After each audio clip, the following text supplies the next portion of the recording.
Minneapolis City. To post goals!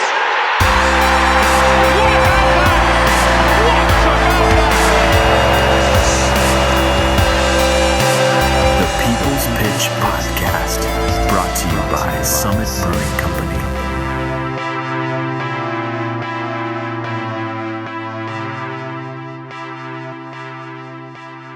Hola, soccer amigos. Escuchas to the People's Pitch, the greatest podcast about Minneapolis City SC to ever grace the airwaves of the internet.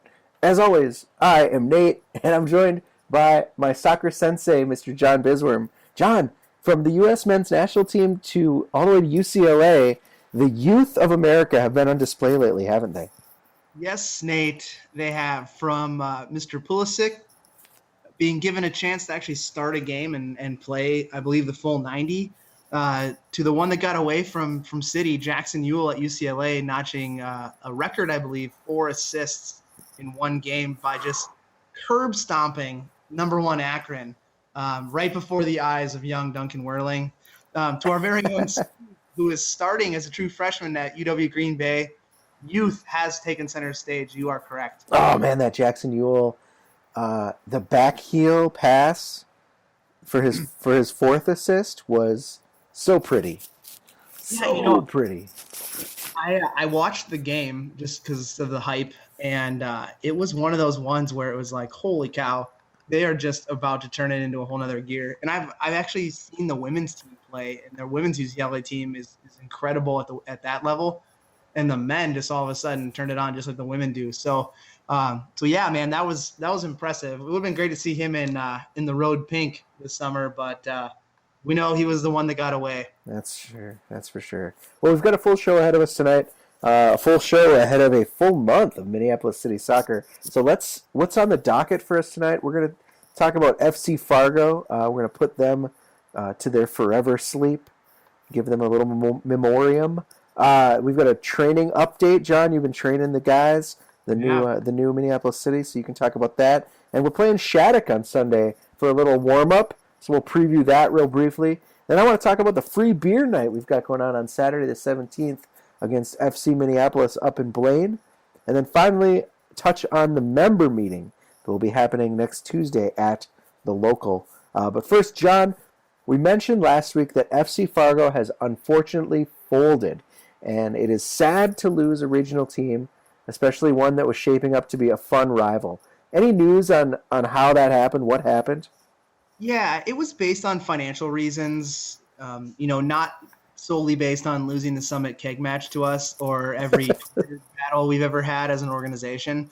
But, all joking aside, this is really sad, man. They were a good friend of the club, and I will miss them, not just for the jokes on Twitter that we have back and forth, but like you said, as that regional rival that we could play friendly matches, or maybe there was an opportunity for them to join our league. Mm-hmm. A lot of things that woulda, shoulda, couldas, right? But it's tough. Being in Fargo, it was hard to draw that fan base that would help supplement the cost to really run a team. And you'll see if you come to our member meeting that we open up the full transparency of how it this past summer kind of materialized and the full cost of everything. But the cost to run a team, every penny adds up on both sides of the ledger. And we're in a little bit more of a soccer rich environment where we can get people to come out to the games and pay, that goes, and that money goes down to our bottom line. Excuse me. But I played firsthand last year in Fargo to the tune of about in front of about 300 some people, and it was a great atmosphere. Whoa.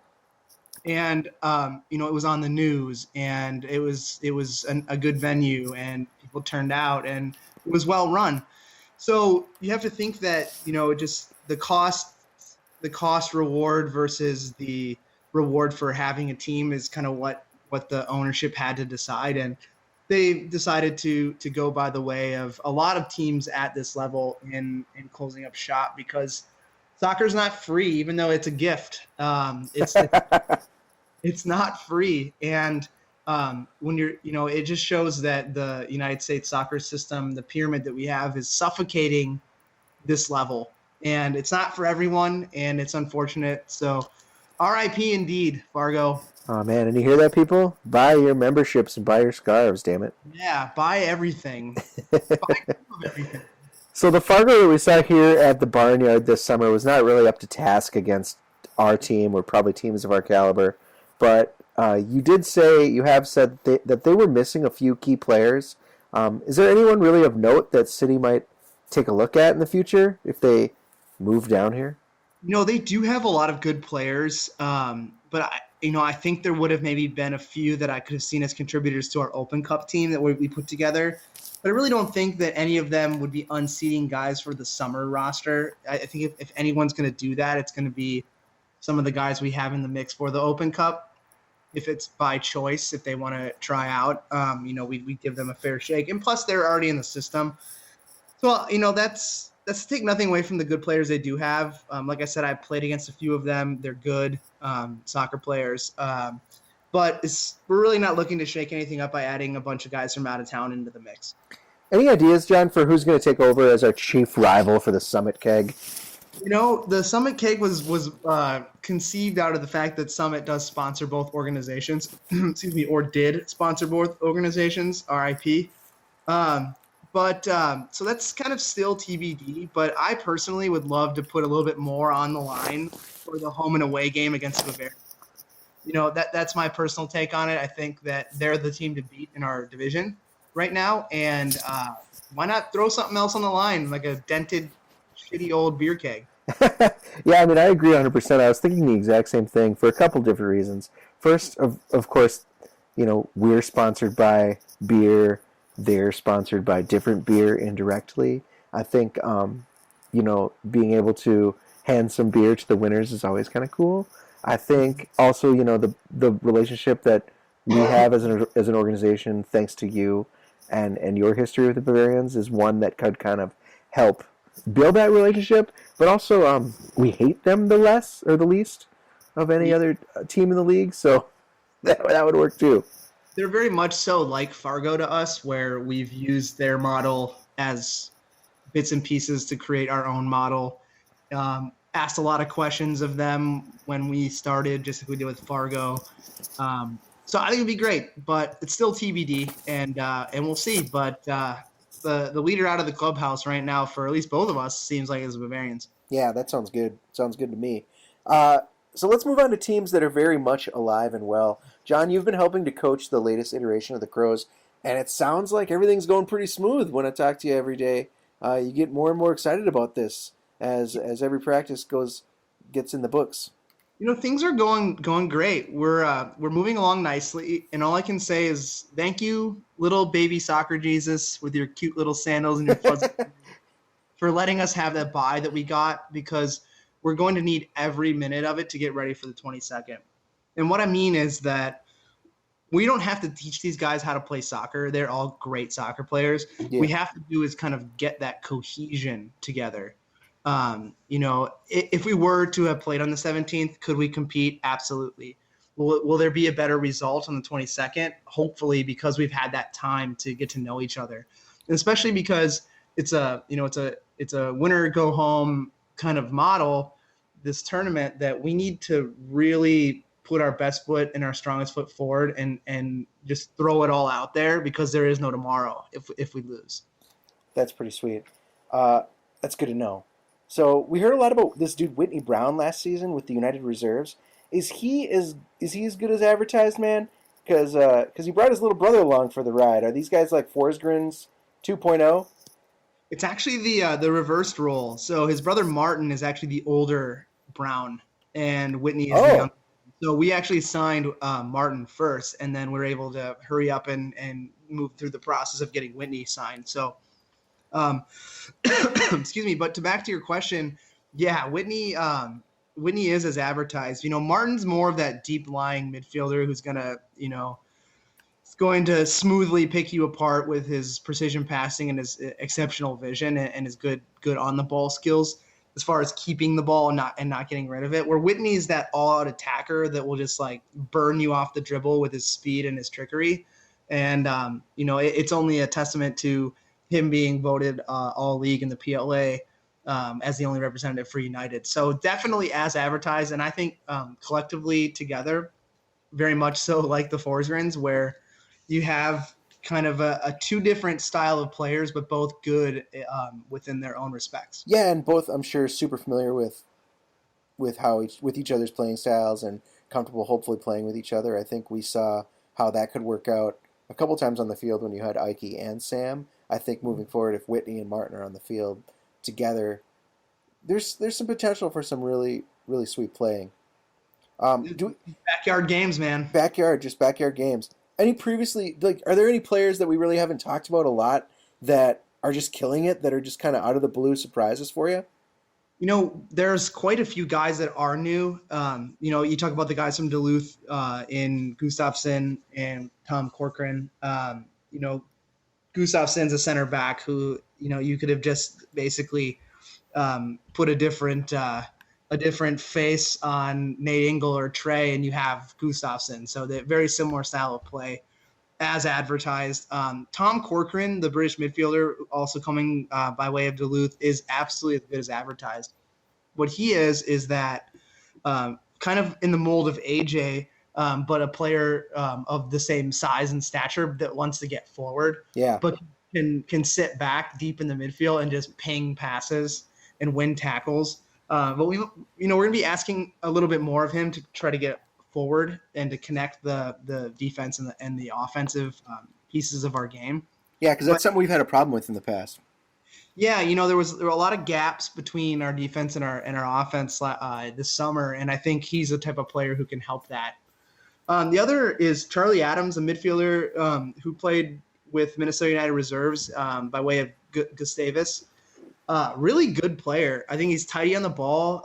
His communication is great, and he's just one of those guys that he's very much like Ike, where you know what you're going to get and you don't have to worry about it. He's just going to do his job when you tell him what his job is, and he's not going to complain if he's in a different system or a different position. He's just going to do his thing and contribute to the team. So I think those two guys kind of stand out as well as Gustafsson.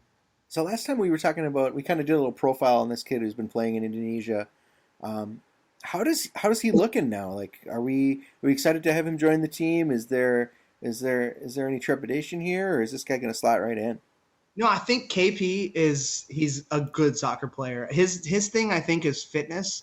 I don't know if the regiment that he was playing at in his team with Indonesia was as strict as some, but I think if he can get fit, it looks like maybe he took some time off.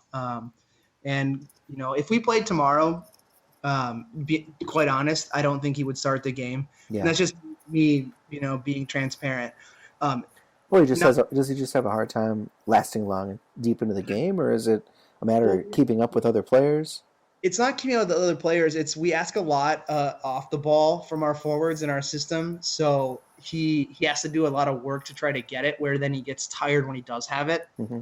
So that we can work on. That's not a big problem to have. Like I said, would he start if we played tomorrow? Probably not. Would he play? Absolutely. And if he were fit, he would play even more. But totally a really good soccer player and a great addition. I mean, when he has the ball on his foot, he's big and he's strong. He knows what to do with it, and he's got an eye for goal, which is something we definitely need.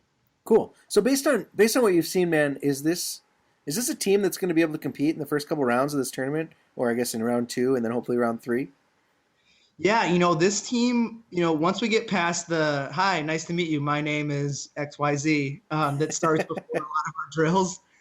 Once that communication starts to happen, and it did last night, it was kind of a thing of beauty, Nate, where the passes were being pinged, guys were talking off the ball, challenges were getting heavy. We're starting to actually look more like a team. And we have a lot of good fortune that these guys either played together in the summer, or, like I said before with AJ, was, he played youth soccer with a lot of the guys that are out there too. So it's guys know each other, and we don't have any big attitudes on the team that are going to overshadow the others. So, we're looking good. We're looking real good. So we're gonna sorry, man. So we're gonna get our first public look at these guys in about a week and a half on Saturday the 17th, and we'll talk about that in a second. But is your feeling like that this communication is due to maybe the fact that these guys are a little older, a little more comfortable kind of in those situations? Because I think communication is something that Minneapolis City this summer kind of had a problem with and really didn't get down until maybe the last 2 or 3 games of the year, in my opinion. Do you feel like that's an age and a maturity thing or is it just these guys are just better at it? It doesn't hurt that these guys are a little more mature. Excuse me. They have the ability to just be given a job and do it, and then learn quicker how to play with the other folks. And I think you get that from more time on the ball in life. So these guys have just played more soccer. They've been in and out of teams that are a one and done, or some of these guys were on contracts, whether they be amateur or professional, and they've had to do stuff like this. We just have, the misfortune of it being really truncated into a short period of time. That's good. Well, at least it's good that they're a little more comfortable with it. So like I said, our first time seeing these guys is going to be in a week and a half, but they are playing on Sunday. They're going down to Shattuck. What's the deal with that, man? Well, last time we played Shattuck, we got our doors blown off. So we're going to look for that not to happen this time. So Shattuck is actually in the process of coming out of their preseason for the development academy. So what that means is we're going to run into really fit, good quality soccer players who are smart and run a system, very much soccer robots that have been just drilled into 2-3 a days. All right. So we're looking to play more of a complete team that has a model that has worked for years, and it's just a new crop of people that are going to run that system. What we saw when we played them last time was when we went in with, I don't want to call it a ragtag or a hodgepodge. We went in early trial periods with some trialists at Shattuck, and we saw firsthand what happens when you have a disorganized group. And that worries me a little bit because we are so new. But I think that we have, like we mentioned in the last question that you presented about kind of are we coming together, we have the group that is mature, and I think it'll be a difference this time where it's going to be a good test. It'll be a little bit harder than last time we played them because it is early on in the season and they're all hungry for playing time. But they live together, and when you get them, when you have more of a residency academy like this, come end of the year, all the guys hate each other. All they do is play against each other. There's fighting, there's cliques, there's all that stuff. We don't have that in our favor. We're getting a fresh group, so it will be a lot harder than last time. But for us, this was set up for us to kind of start honing our formation, and start creating those position battles to really put the best 11 out there. So we're going to learn a lot on Sunday. I'm not looking for a result. If we beat them, yes, great. If we don't beat them, totally fine. We'll take the misfortunes that led to that happening if it does, and we'll learn from it. And then we'll move into the 17th when we play for the free beer night game against FC Minneapolis. Yeah, really, I think shining a light on position battles is probably the most important part of what's going to happen on Sunday. I think there's only so much that you can learn on the training field, and once we see these guys in action, once we see them, play with each other, play against guys that are younger and have the quality that Shattuck does, we can really start to see what they're made of. Right. I totally agree. And I may have a perceived notion of where a guy should be playing based off of training.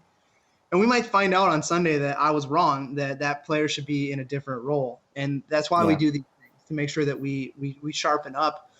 Because, like I said, we don't have a whole lot of time, and we need to get it right now. And if we're totally off base, whether it be formation or style or even personnel, got to figure it out right now. Because we have this game, we have the 17th game against FC Minneapolis, and then we flip the script in October, the week and a half before we play our actual game. We'll be playing the MTA DA so as our last tune-up. So we only have 3 chances to go full full bore against other opponents. So the first and probably only chance that City fans are going to get to see this team in action before October 22nd is coming up quick. And fans have to mark their calendars for September 17th at the National Sports Center up in Blaine for a free, delicious beer night and some equally delicious soccer. Right? We're going to be warming up with this friendly against FC Minneapolis, who we probably should crush. Before we get into that, because I have much to say about that, to talk a little bit about what free beer night is. So this is a tradition in the Stegman's organization, is it not?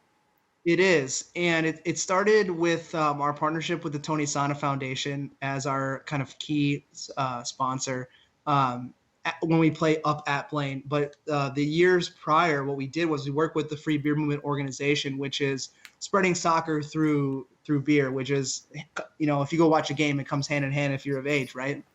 Where we had a couple different charities that we would have these games, and then we would offer the fans free beer with a small donation or a sizable donation if they chose to give more, so that we could spread soccer through beer, give people a good show, and then benefit some people that are less fortunate.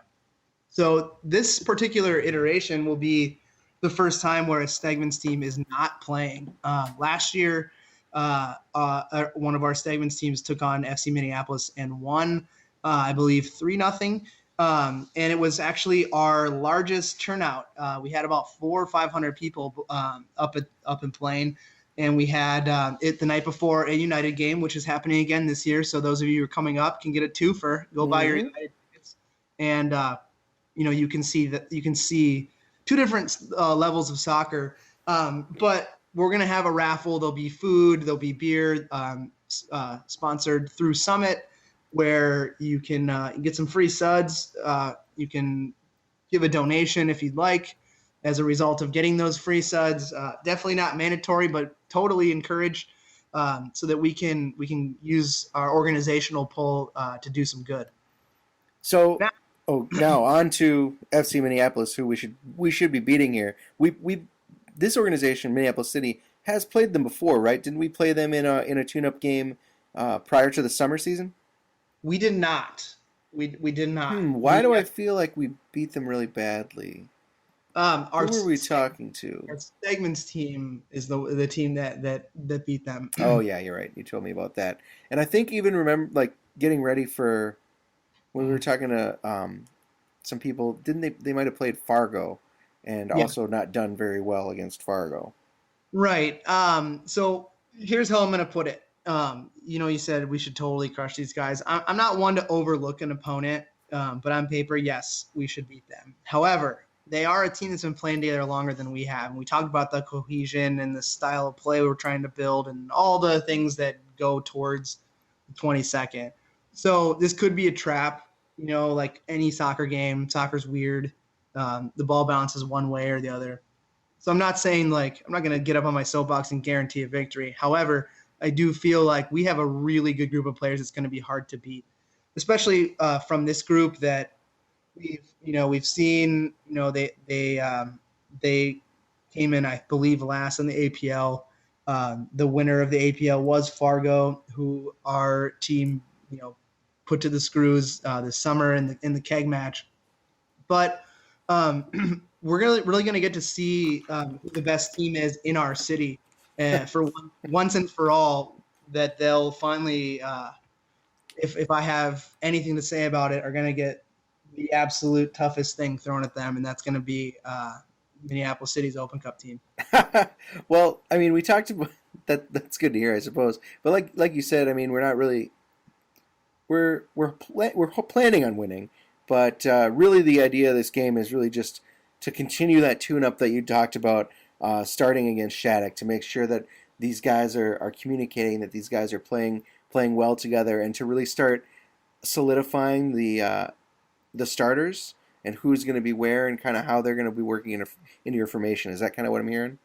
Yeah, we talked about it with, like you said, with Shattuck, a little bit of a preview, but we're going to go into it taking that next giant step towards the planning process of who's going to make the 18 for us to go in against some group of jackasses from Michigan.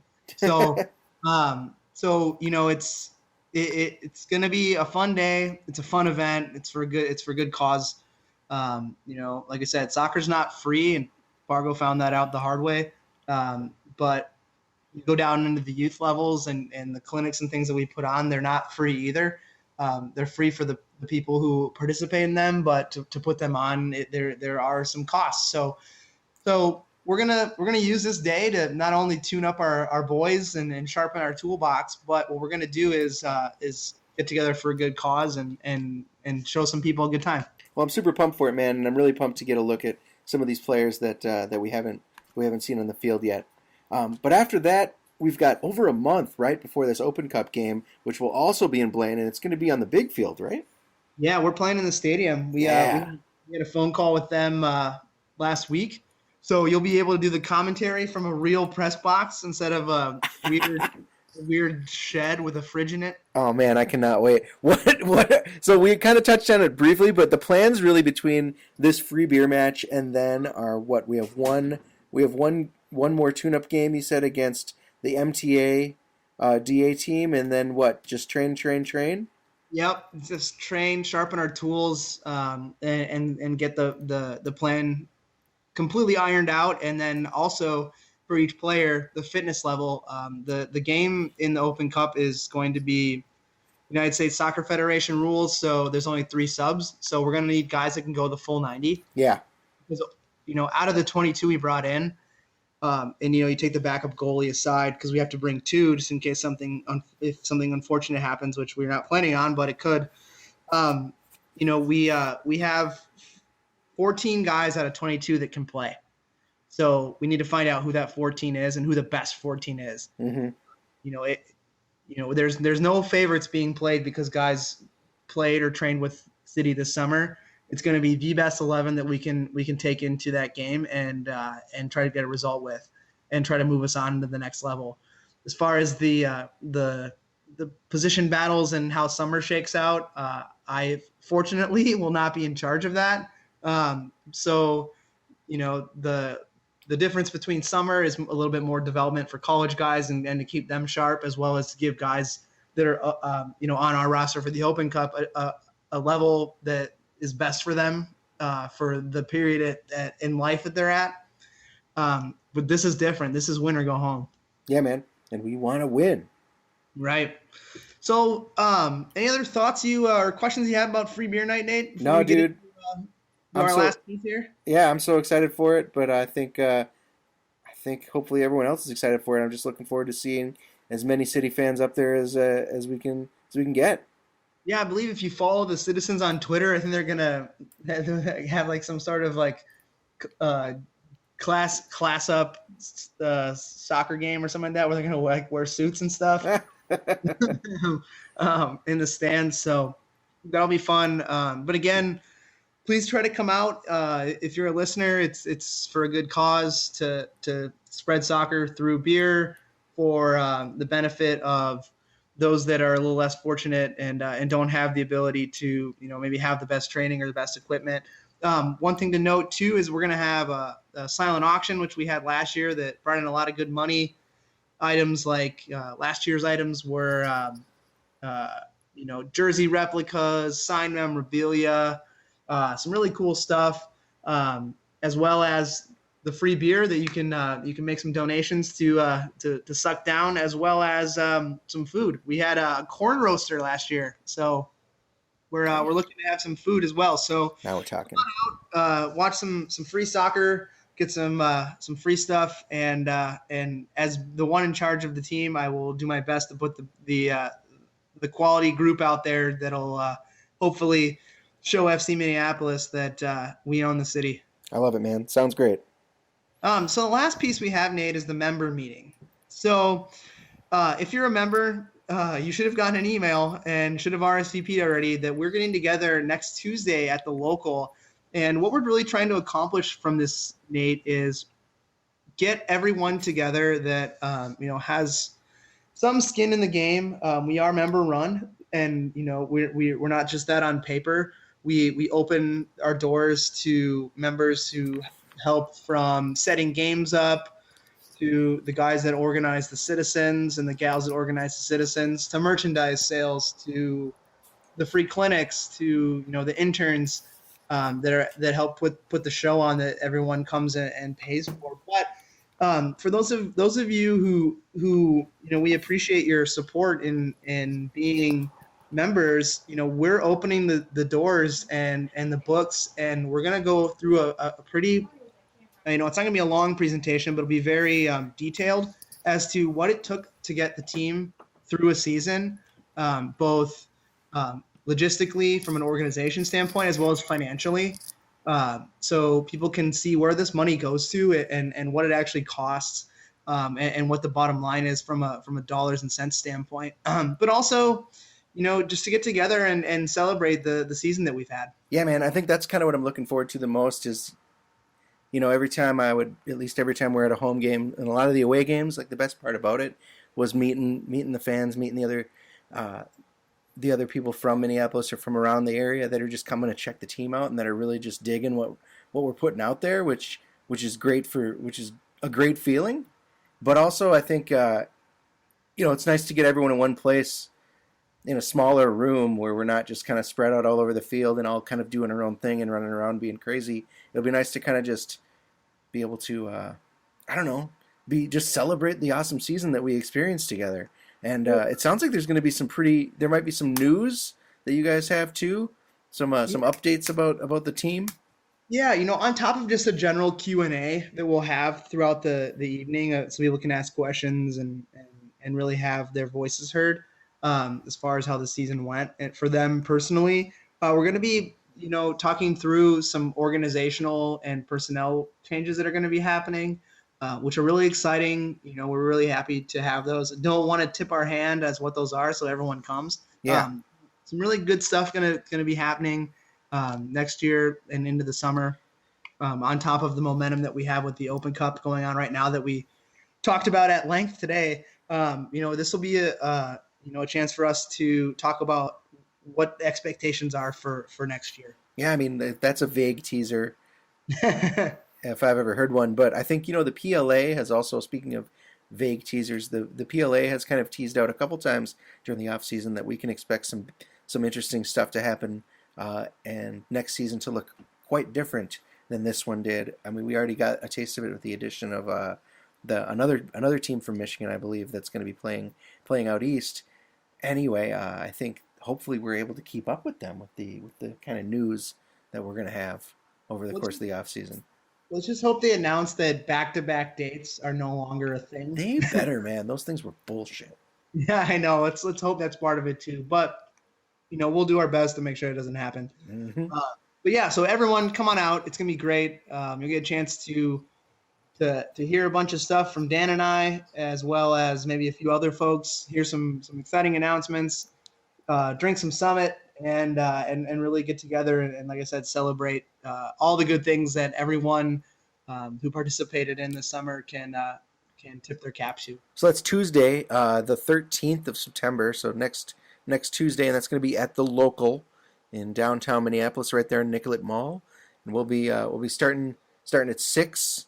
People will be settling in, and we'll get the program going shortly thereafter. Get the ball rolling, pun intended. Mm-hmm. Well, that's all that we have today, folks. We really appreciate you listening to us as always. But Summit's Backyard Bash is coming up soon. Next Saturday, September 10th. This Saturday. Coming Saturday, September 10th.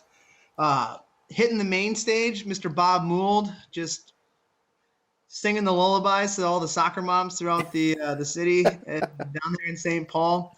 We'll also have Bully, Dem Atlas, and Bad Hats. So a lot of good stuff to tickle your ears as well as your stomachs at the Backyard Bash. If you want more information, you can go online to summitbrewing.com for tickets and all that information that I definitely missed throughout this little segment here. If you want to get a hold of us, you can do so by emailing the show. Now's a great time to do that so we can fill our episodes with content as we are in the off season. And I'm sure at some point People are going to get sick of hearing about the Open Cup. But you can do so by emailing us at mcpodcast@gmail.com. We're very good at Twitter, so you can follow the club or hit us up at MPLS City SC. You can hit myself up. That's Johnny Business. No H, 2 N's, 2 Z's, 2 S's. And Mr. Nate at Mexinate. Yes, that's me. So that's all we got for this week. It was a little short, but it was to the point. We got a lot coming up. So why speak when we can show, right? That's for sure. But as usual, I am John. And I am Nate. And here are our guys with Go Get 'em Tiger to walk us off into the sunset. Yes. Thank you for listening. Good night. Good night, or day, or morning.